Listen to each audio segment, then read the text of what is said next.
markets always reach an optimal equilibrium level without intervention.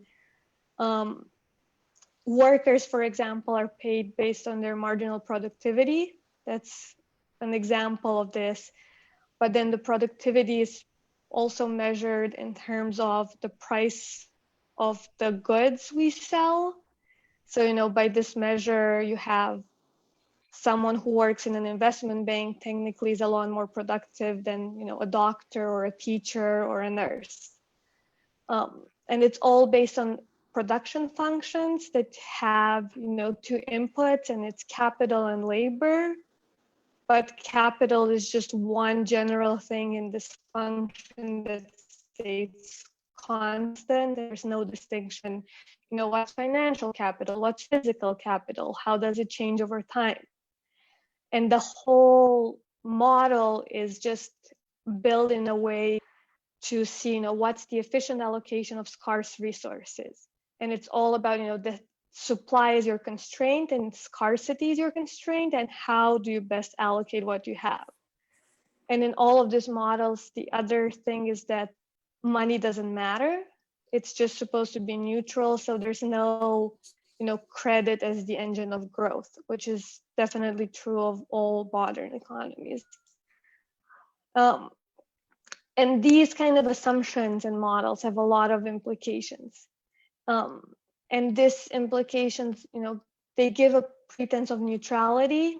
It's kind of these conclusions hide their political assumptions and kind of say that it's like, oh, this is science, this is math, this is how we have the distribution we have.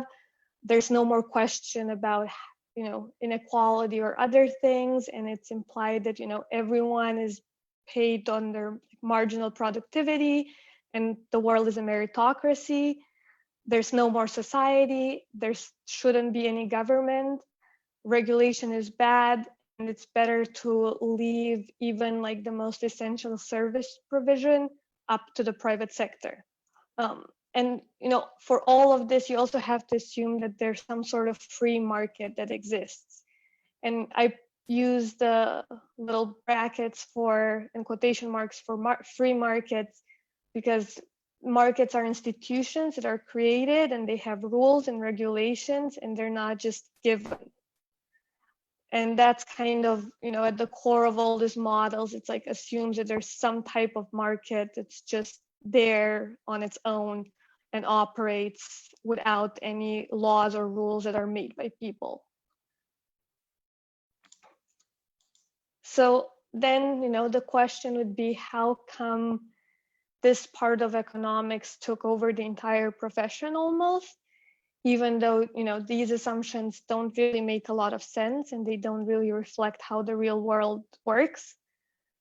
And that's actually, a long story. And at the end, one of the recommended readings is a book on just the history of this in the context of US academia.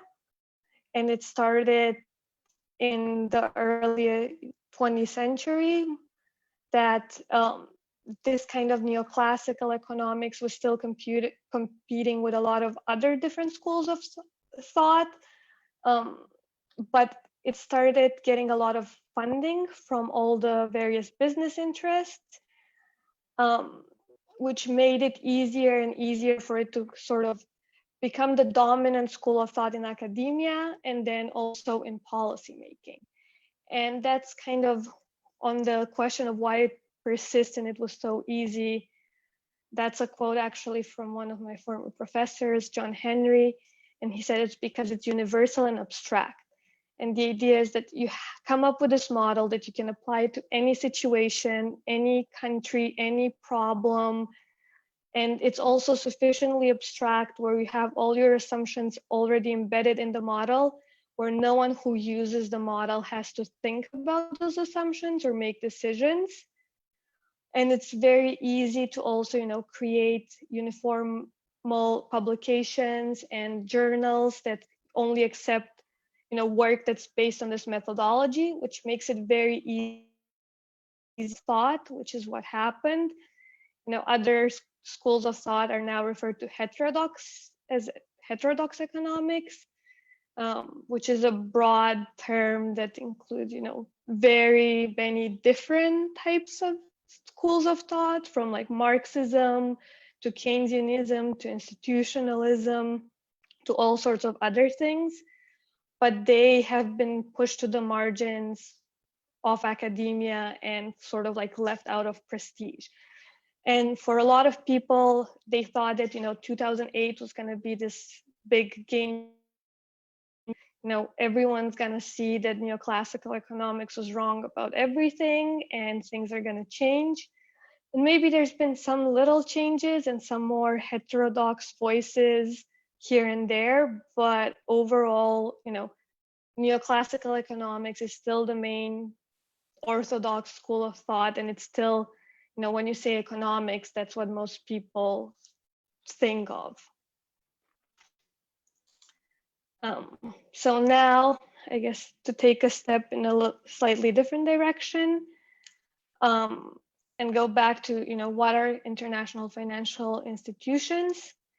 And it's after World War II, there was this conference at Bretton Woods where sort of the new world order was decided upon, and these two institutions were created, the International Monetary Fund and the World Bank Group. And the way they were structured is that the US is the largest shareholder in both of them, and it's the only country that holds enough shares to have veto power. So that means that if the US opposes any kind of change, it's not going to happen. And because of that and the way they've structured it, also there's all these mechanisms where US Congress has to approve the funding.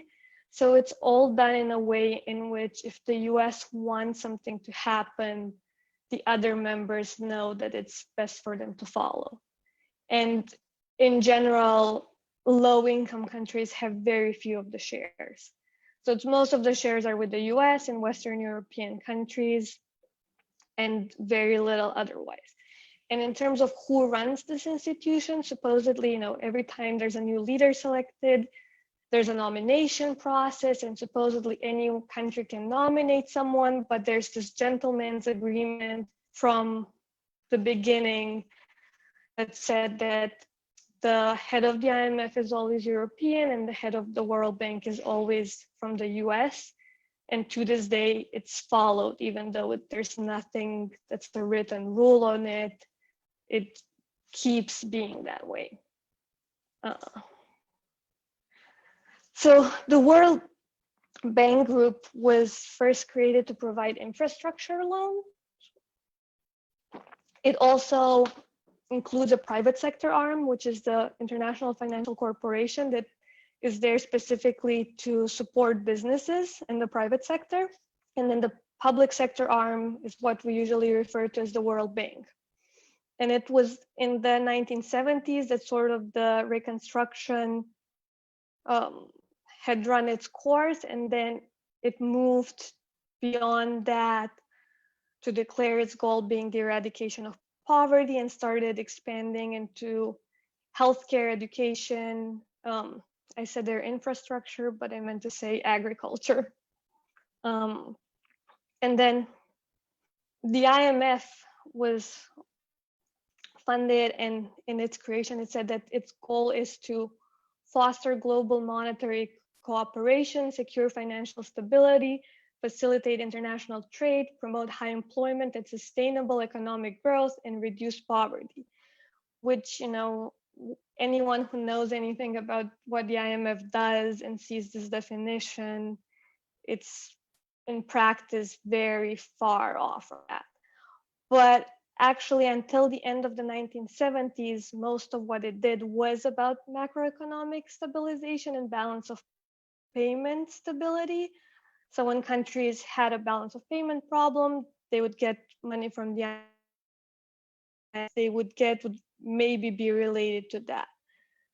So it was only in the 1980s that it moved to the structural adjustment and conditionality and pushing this framework of market-led growth with, stabilization, privatization, deregulation, liberalization as pillars. So I guess the question now is, how did that happen? And it didn't just happen by mistake.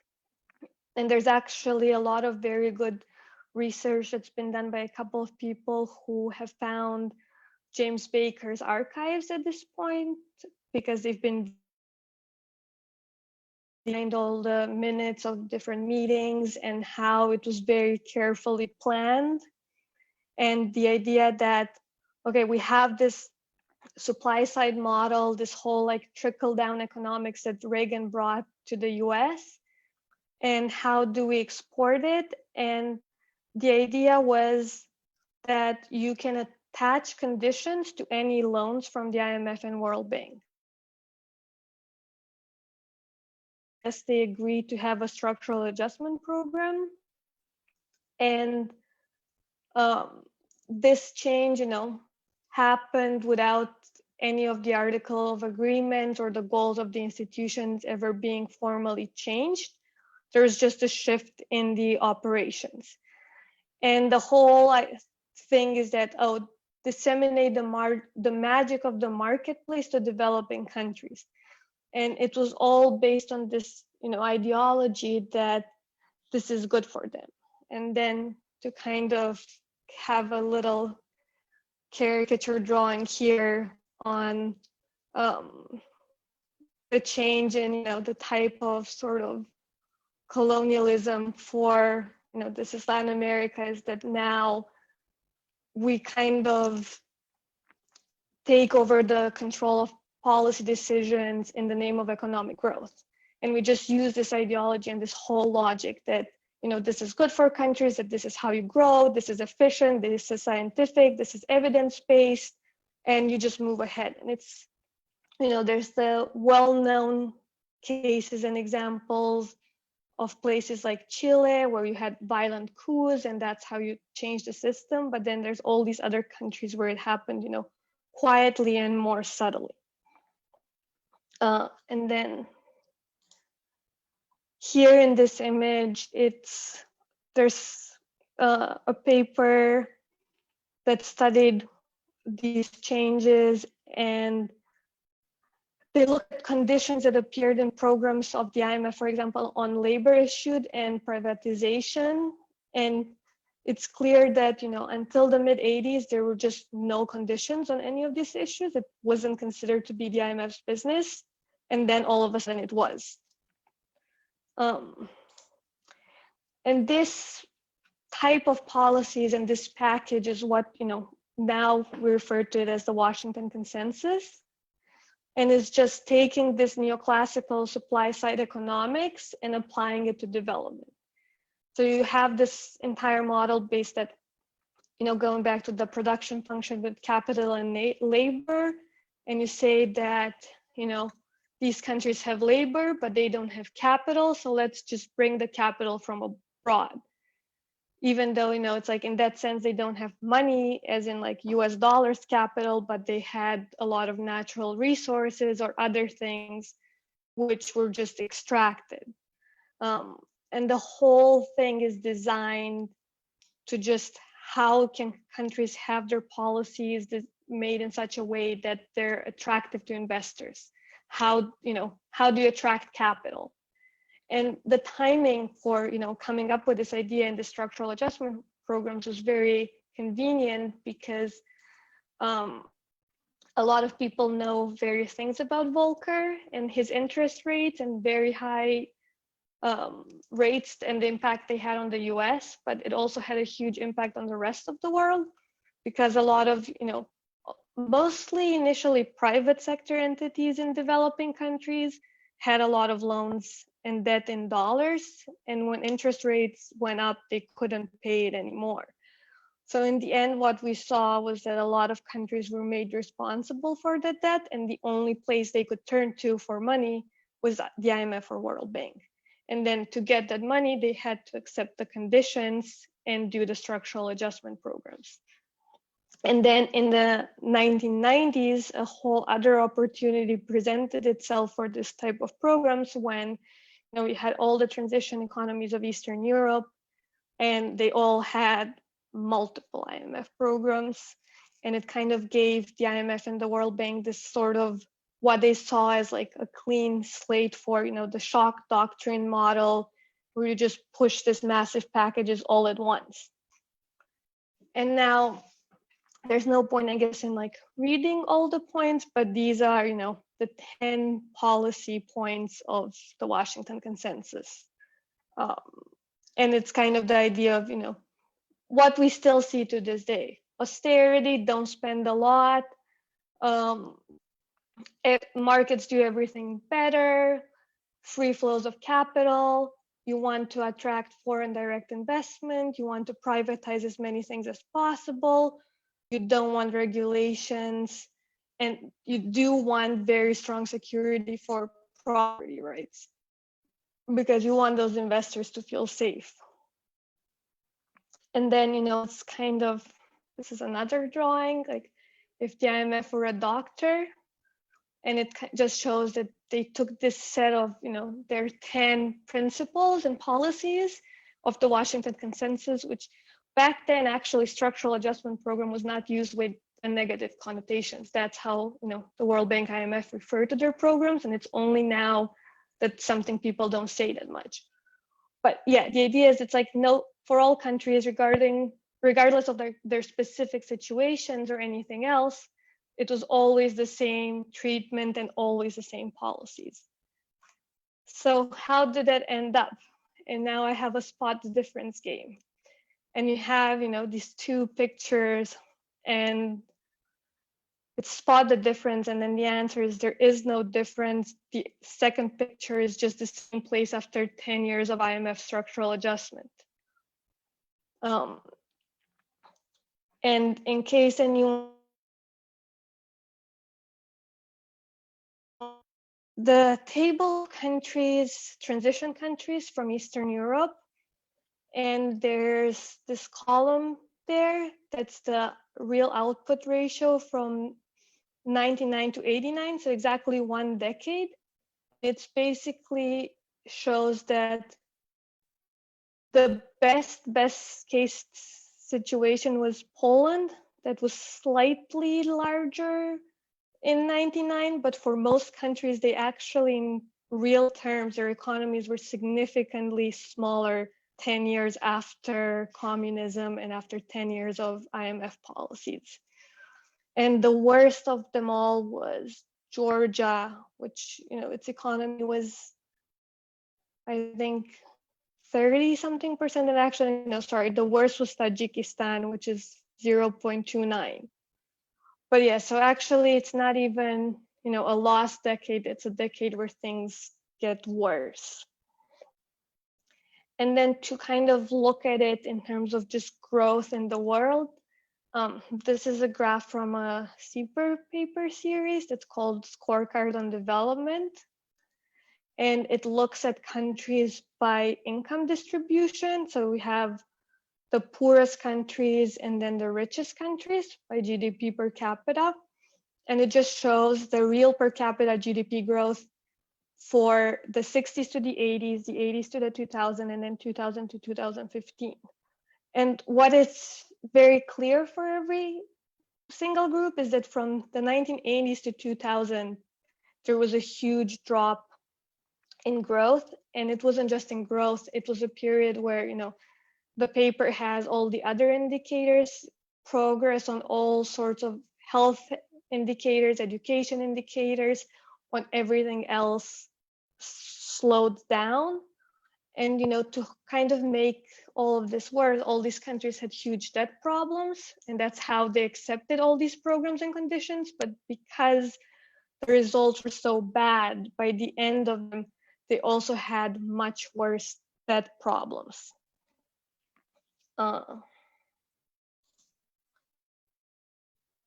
then other things that went wrong was, the privatization of essential services was not more efficient. A lot of the privatizations were reversed. There's a lot of, very symbolic cases. One is Bolivia and water, and it's kind of what led to, big uprisings against the government. It's a general thing that like the privatized services were a lot more expensive, and excluded a lot of people. Another problem with agribusiness was environmental damage, but a lot of displacement problems where a lot of people were kicked off their lands by World Bank projects. A big negative impact on health systems too, and there's research to this day that linked the ability to deal with Ebola, for example, with weaknesses caused by the structural adjustment programs in the 80s that just dismantled the health systems in a lot of countries. And then kind of overall, to just think of it as the bigger picture, what we can easily see if we look is that very few countries actually developed since World War II, and the few that did not follow this model. So we have China, South Korea as examples. There's a couple of other countries in East Asia, and they all used industrial policy as models with very active involvement of the state. And otherwise, all these countries that follow these IMF, World Bank, neoliberal recipes kind of stagnated and never developed. And that doesn't mean that, despite this, there's still people who are trying to ignore these results. And it's like, this is a tweet, for example, from Bill Gates, who is what, Jason Hickel calls it, the optimism industry, of people who just love to talk about how successful globalization was. And they show these kind of graphs, but then, they're extremely problematic. First of all, this graph goes over 200 years, but no one actually collected data before 1980 on poverty. So it's just, the rest is just like some assumption that someone, in some university made a model and wrote a paper.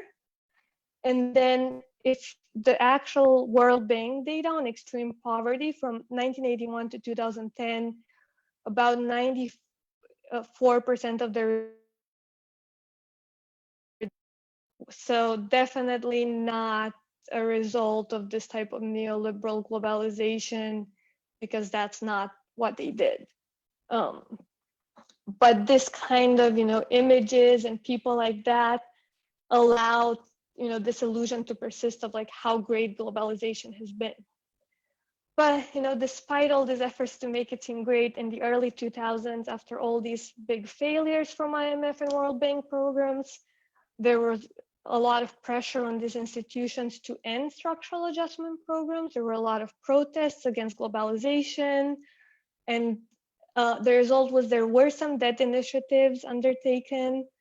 A lot of the debt for the lowest income countries were forgiven, and countries sort of learned the lessons of staying away from the IMF, which, in 2006 was actually reaching a low and was wondering what it's going to do for a living, because no one was borrowing, and its new commitments were 38 million that year, and usually they issue billions of dollars in loans every year. But then actually the global financial crisis gave new life to the IMF and made it relevant again, and sort of re-brought it in this rebranded way.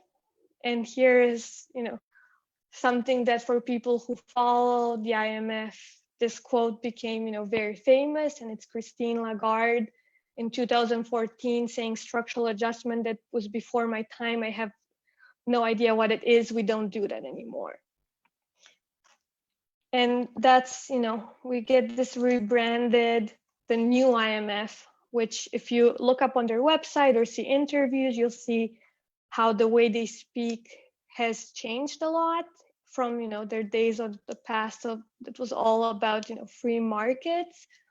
You'll see a lot of language that, says inclusive growth, protecting the vulnerable, reducing poverty. There's a lot of research on inequality, climate change. I also, chose this picture with this paper that's particularly cute on, the well-being of whales and how having more whales helps the climate, with really nice and friendly infographics.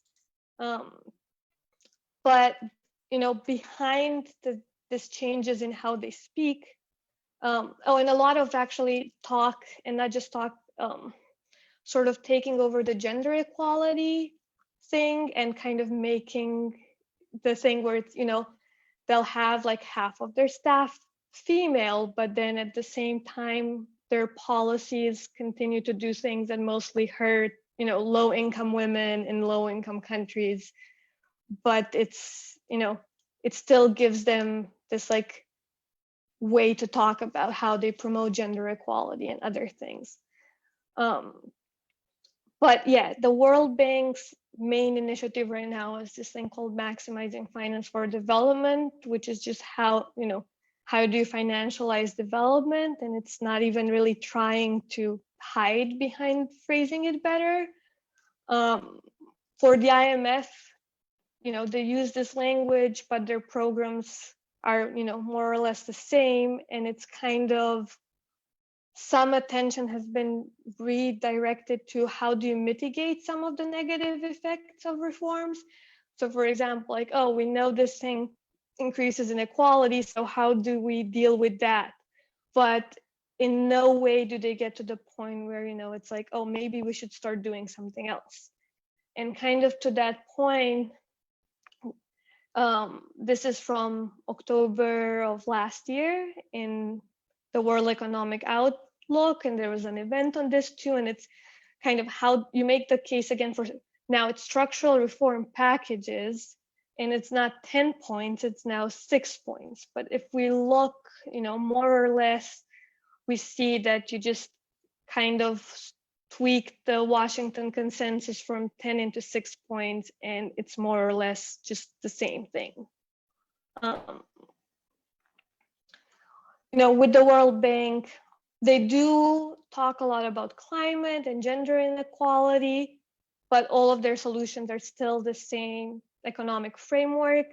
And one of the other changes is, okay, privatization didn't go that well, so now the new things is public-private partnerships, and that's the new main thing they push for. So kind of, where we are now is, the US maintains a dominant position. This influence extends to US Congress that needs to approve all the funding. So, there's a lot of power from Congress to make pressure on changes. Here in the slides, I put an example. There's a bill now that was submitted on the IMF issuing special drawing rights, which would be the equivalent of the IMF doing something like quantitative easing for all of its members. So just give, that's something that all the other countries want, but the US Treasury opposes. So some members of Congress are pushing for it. But other smaller examples that are also significant, though, recently, for example, pressure from Maxine Waters and Financial Services Committee meant that the World Bank will stop giving loans to for-profit education firms, which they were doing a lot in Africa with a lot of very questionable education businesses that, the kind that want to replace teachers with tablets and things like that. So, there is a lot of space for activism on these issues in the US, and making the changes now happen in the other direction. And then at the end for this, I put suggesting readings, which Kicking Away the Ladder, Ha-Joon Chung, is the best historical account of how countries developed in the past and how they all used industrial policy and very active states. And now these countries that are rich today are kicking away the ladder from developing countries by telling them they can't do the same thing and pushing them to do, all this free market stuff. The Value of Everything by Mariana Mazzucato has also a very good overview of neoclassical economics taking over and its internal contradictions, and how it's taken away the discussion of what brings value to our economy, and also argues a lot and shows how public investments actually are behind some of the biggest technological advancements we've seen. and that it's a myth that the private sector is more efficient in any way. Behind the Development Banks by Sarah Bobb. She's the one that did all the research on the Reagan Treasury. This is an initial book. She also has more recent papers on it. And it's just a very detailed account on how these changes were pushed for. A History of Heterodox Economics Challenging the Mainstream in the 20th Century is the book that describes the takeover of neoclassical economics in academia and how they pushed everyone away through, funding, grants, journal publications, and just using that, it was very easy to become the dominant force. And then there's the UN Conference on Trade and Development. And every year they issue something called the Trade and Development Report. This year it was, for example, on the Global Green New Deal. And for any type of good, development, big picture readings, any of the reports are great sources. And I guess now, if anyone has questions. So what we can do for questions is there's a raise hand. There's a raise hand feature, so you can do that, and we can call on you. You can also, if you want, you can put your question in the chat, or if you'd like to ask your question, you could put in the chat, just say stack, or I have a question, and one will call on you. So we're going to open it up, and if anyone has any questions, try one of those methods, and we'll get going. I want to thank everyone for sticking with us as we dealt with our technical issues. I'm glad we ended up with so many people despite that.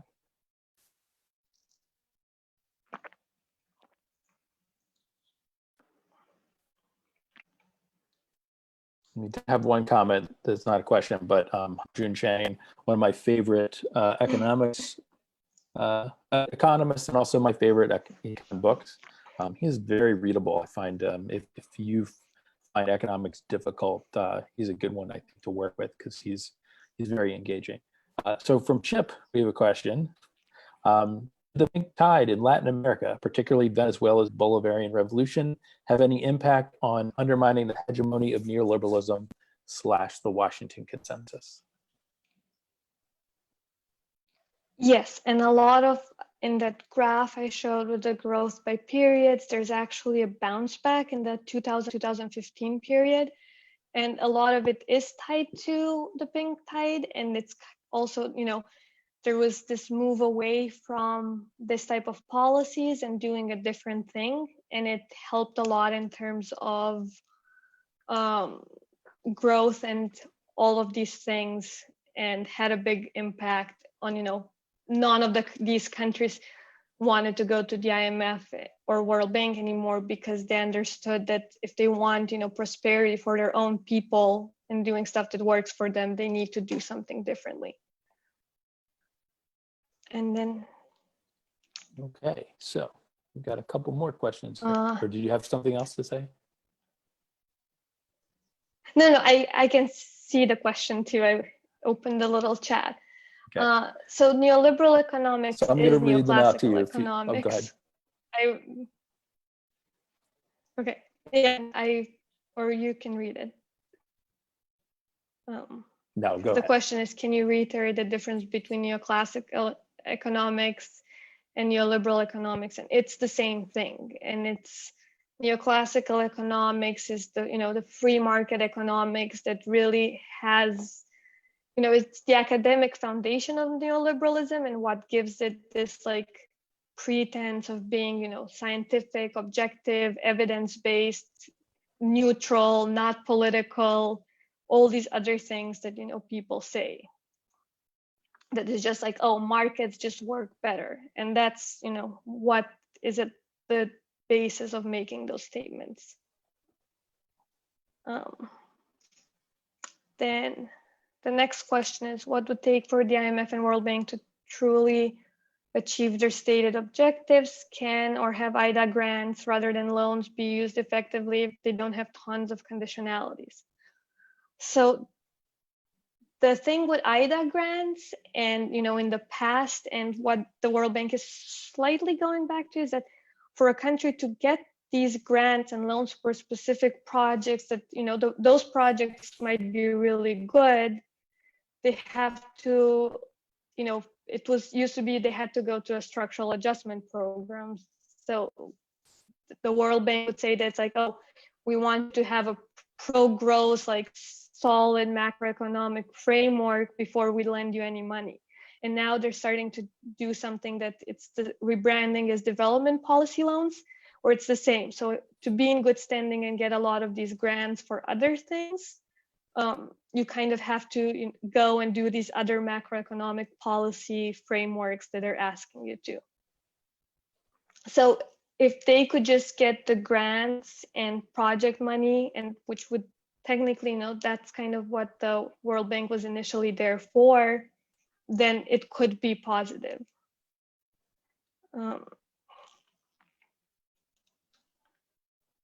Then next question, how would you describe the econ development model China is pursuing in Africa? Also in Western concern about China's involvement, more about a fear that China will replace them as a neo-colonial power, or that African countries will turn away from the neoliberal model. I think that in now US development circles, the favorite thing to do is China fear-mongering. And there's a lot of narratives about predatory lending and things like that that aren't really based on any type of evidence. It's just kind of scaring people to say that. And the main, difference with China and the way it's lending is that it just lends on projects and it does not get involved in the internal affairs of countries. Which, what that means is that from this perspective and this neoliberal model and ideology where we think that your policies are good and people, can say that, oh, they think that IMF programs are helping and China just giving money without that is bad. But I think that it's actually a lot better that they lend and don't get involved in policies. And I think a lot of it is the fear that, a lot of this was possible. What the World Bank and IMF did is because countries had nowhere else to go. So if you need money and have other options, you're less willing to accept conditions you don't accept. And I think that's where a lot of the fear comes from.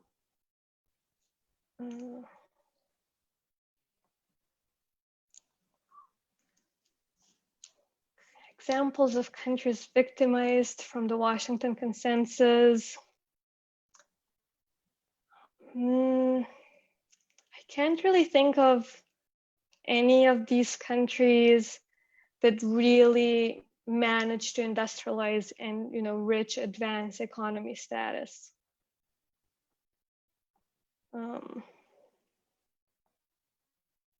Yeah, I can't think of any example, because the countries that did so are countries that just from the beginning pursued industrial policy strategies. And actually for these Washington Consensus countries and what happened in Latin America, and that's a very interesting comparison too, of industrialization and development status.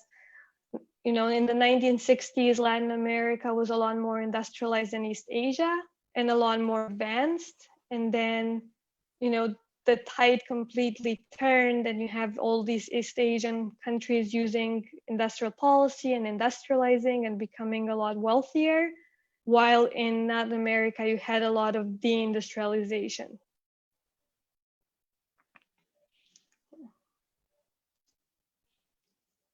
And the next question, can you talk about efforts to undermine US public systems, social security, public education, and maybe put those efforts into context of IFI approaches over the past few decades, perhaps comparisons with countries that have faced similar campaigns and what your understanding of the end goals are?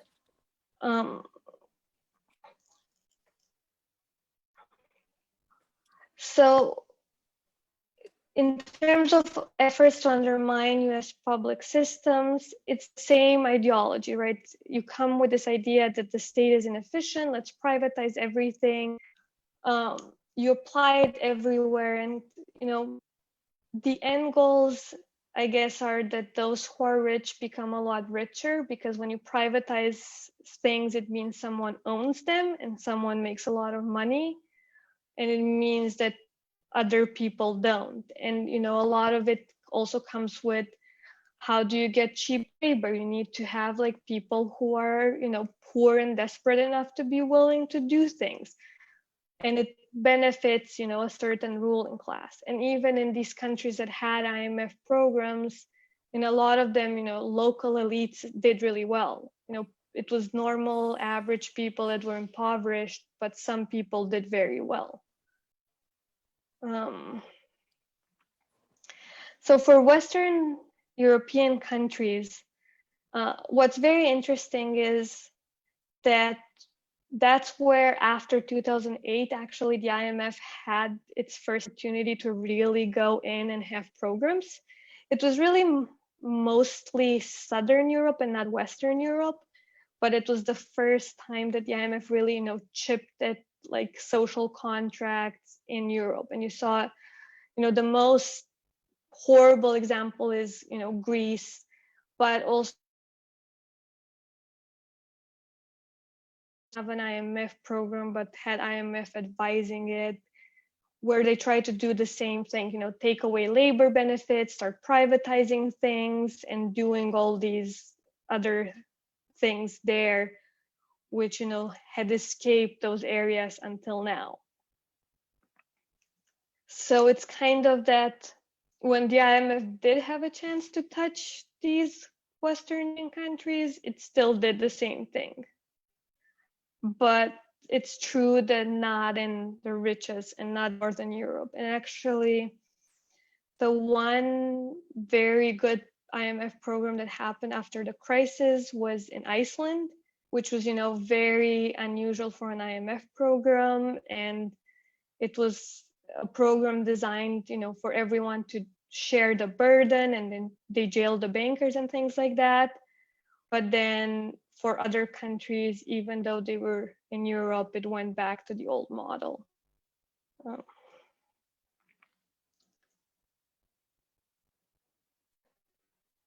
then I'm not sure if there's other questions.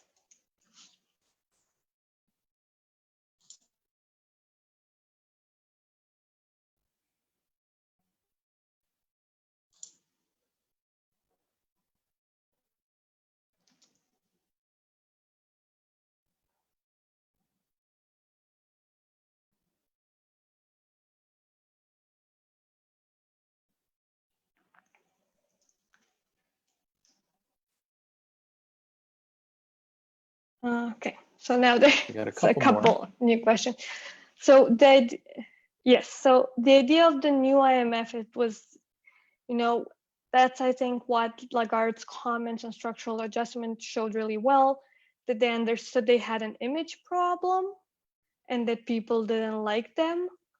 And I think that the way they're presenting themselves really, really work. And a good example is, you know, when Lagarde was still in charge, now it's Kristalina Georgieva, but, you know, you had Lagarde going on, you know, Trevor Noah's show to talk about IMF's work on inequality, and, you know, without receiving any criticism or pushback. So it's kind of something that I think it goes a lot in line with like the sort of like corporate feminism and progressivism we see, and the whole pinkwashing idea that helps in terms of PR and allows people to just ignore the things they do.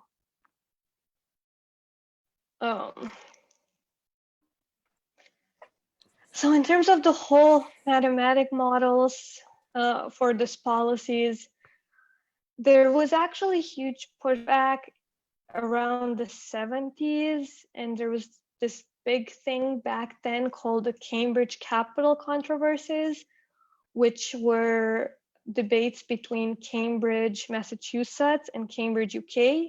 Cambridge, UK were Keynesian economists, and they, you know, engaged in all this errors in assumptions and problems that the UK people found.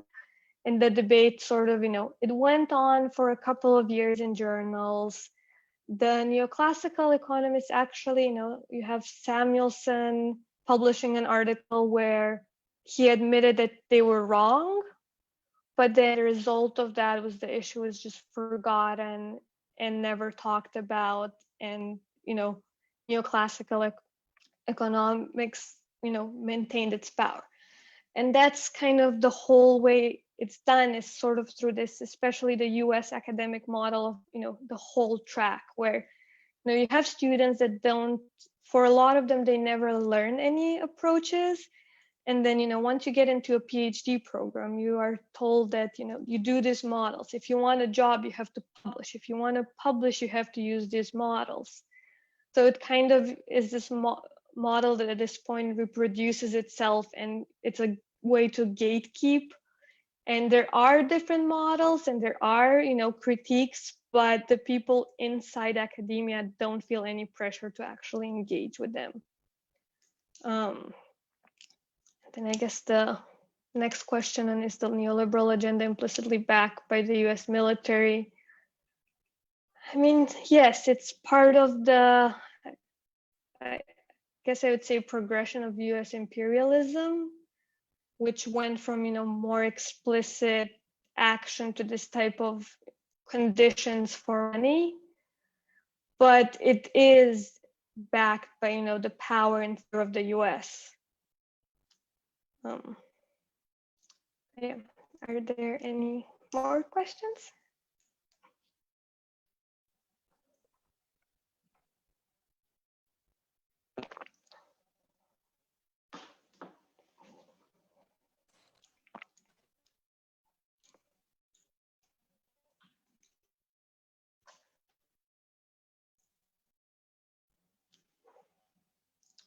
Oh, okay.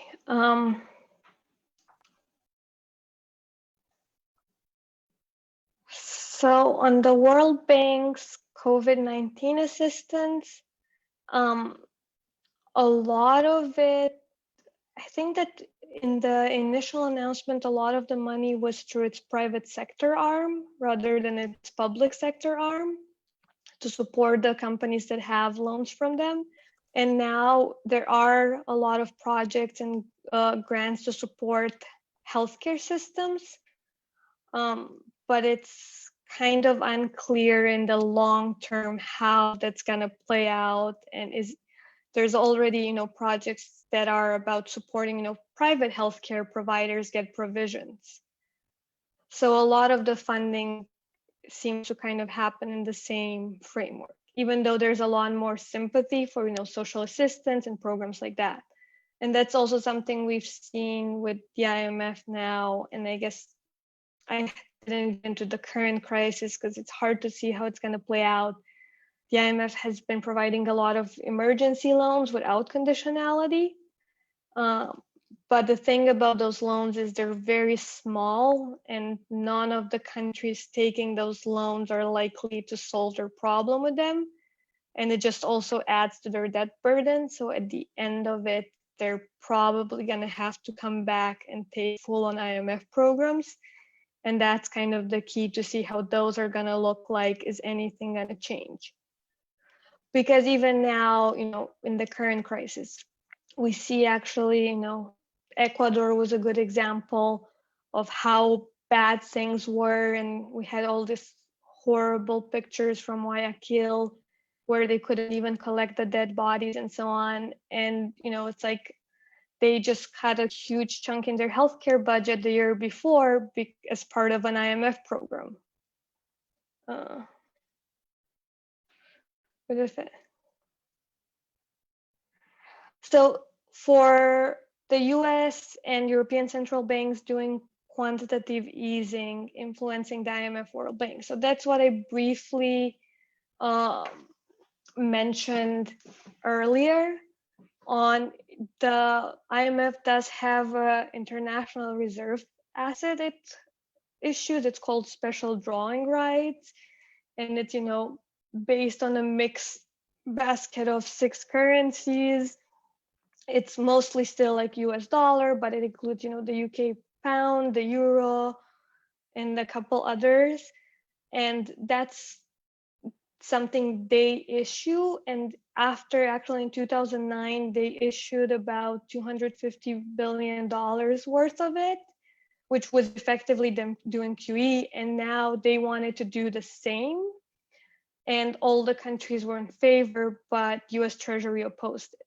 For a lot of articles and speculation on kind of also going back to US imperialism, that if the IMF does that, then the money gets allocated by quota to all the members, which means the enemies of the US would get help. So the US is not allowing that to happen. But I guess the IMF did want to do quantitative easing. And then you see a little between how the IMF and World Bank relate to other countries and how US states and cities are treated by Congress, the Treasury, the Fed in the current crisis. It's a little, so the parallel with how US states and cities are treated by Congress, the only places that receive that kind of treatment is like Puerto Rico receives the IMF type treatment without the IMF.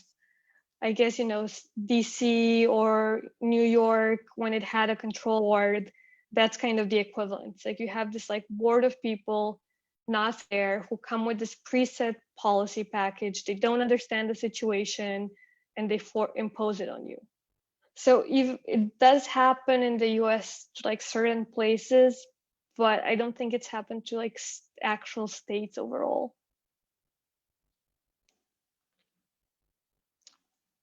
Are there other questions? And also, I guess people can, if they raise their hand, can also speak. Yep. If they want to say something, or add something.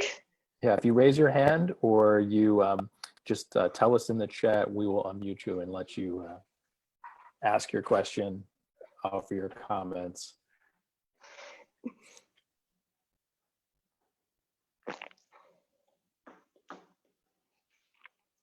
Oh, thank you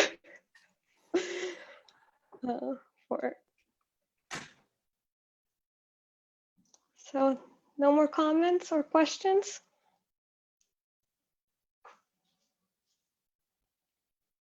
Or I guess, the questions can be about things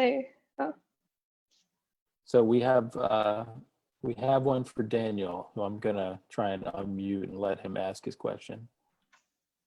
And some folks are saying the hand raising option is not happening, so apologies about that. But if you tell us you want to, okay, we'll let you. So Dan, do you want to? I'm gonna let you ask your question, even though you've put it in the chat. You should be unmuted now. Oh, I just typed it. But my question is, what did Russia do after shock therapy to recover?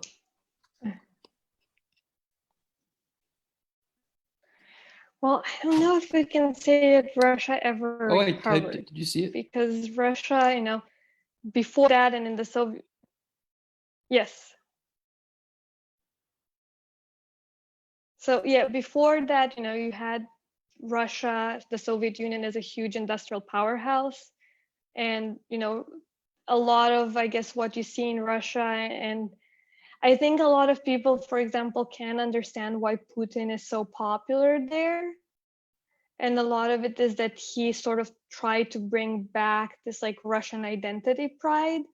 But Russia is still, a country now that has huge poverty, inequality issues, and never really recovered in its full force. And it's also the way that shock therapy was designed that allowed, what we call today Russian oligarchs to kind of loot all the state assets of any value. And they still own those assets. Okay.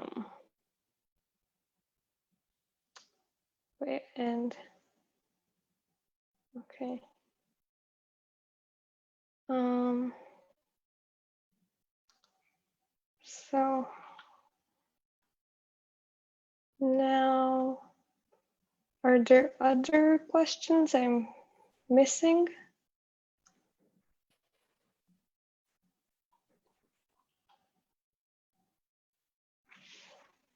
Don't be shy.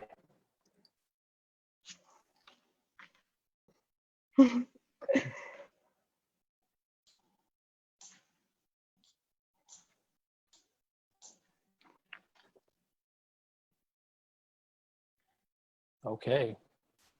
We have one faux question and one real question. Petrostates. So Sean asked, where do the petrostates fall in the So development chart you displayed? That's a good question.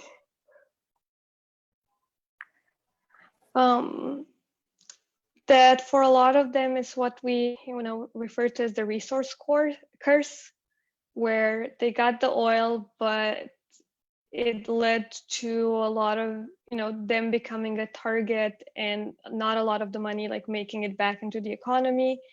We have the few states in the Middle East that are petrostates that sort of became rich, but they also operate on systems of sort of almost slave labor, where they have like very low paid migrant workers doing everything.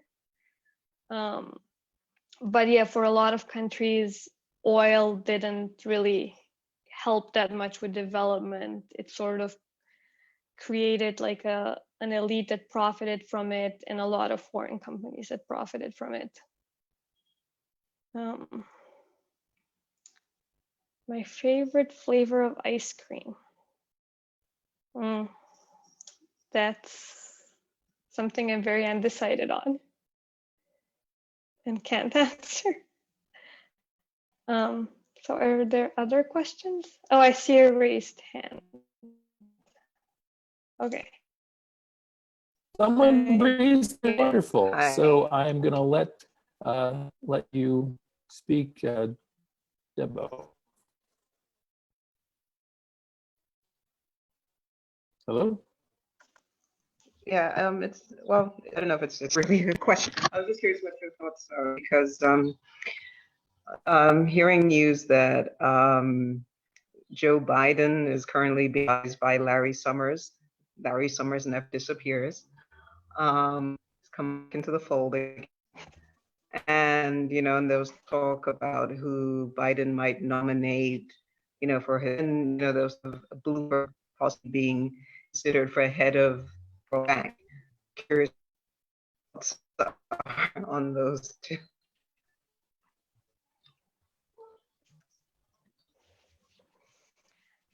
Yeah, so I guess that's actually going back to the UK in the time of Reagan. We also had Margaret Thatcher, which did the same thing in the UK.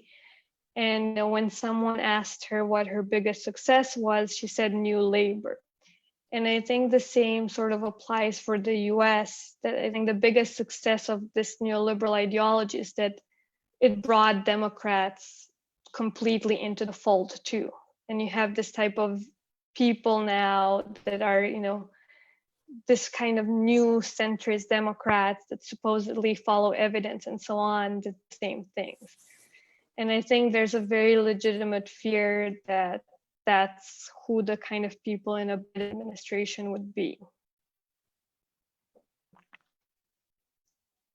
But I don't know, hopefully we can be optimistic and hope for the best. But there's a big chance that, even if Larry Summers, he's controversial because of other things. So even if we get him, he could just be replaced with someone with the exact same politics, but, less of a history of controversial statements.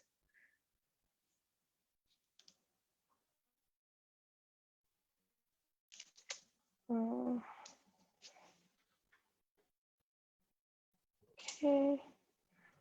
The Thank other you. Thanks for question, answering provide my your email. question. My email is lara.merling@gmail.com.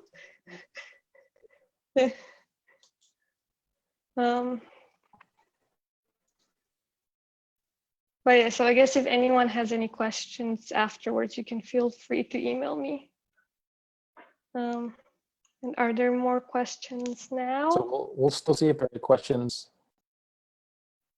I will say while we're waiting for someone else to speak up that a couple of different people have asked this, that if you're interested in finding the recording of this, we're going to be posting this on the Metro DC DSA Socialist Night School website, where you can, soon you'll be able to find the recording for this, but you'll also be able to see or find recording for previous ones. And you can also, as Chip points out, find the live stream that will still remain on Facebook.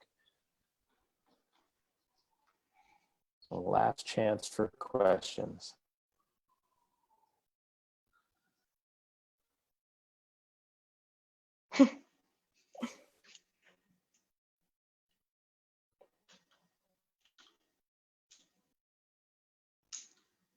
All right, well, I guess we can stop there. Thank you, Lara, so much for that presentation. Thank you, everyone, for being a part of it. Apologies again for our troubles. We are going to have more night schools coming, and I'm going to the next one. So our new one is going to be on May 11th at 6:30, also online. And it's going to be on the FBI, political surveillance and the repression of dissent. It's going to be hosted by our own Chip Gibbons. You should come to that. We have other things coming, but I think that's the only one we have books. I don't know, Chip, did you want to talk at all about the other future events, or we want to wait? We're still working on a night school that will cover what would a socialist response to COVID look like, that will hopefully include a number of perspectives, including stuff happening in DC right now, as well as stuff happening in Kerala, with a state in India that has been governed by a coalition of leftist parties, including the Communist Party, for some time now, but we're having some difficulty pinning down the speaker. Don't get your hopes up too much, but I want you to know that actively trying to make that happen. And I believe there will also be a night school on right to work, as well as one on international labor solidarity, currently put together a labor working group and the internationalism working group. So good things are potentially happening. We'll see. All right, so we'll try and get announcements of those out soon, but we hope you can join us next week to hear Chip and his presentation. Thank you to everyone, and have a good night.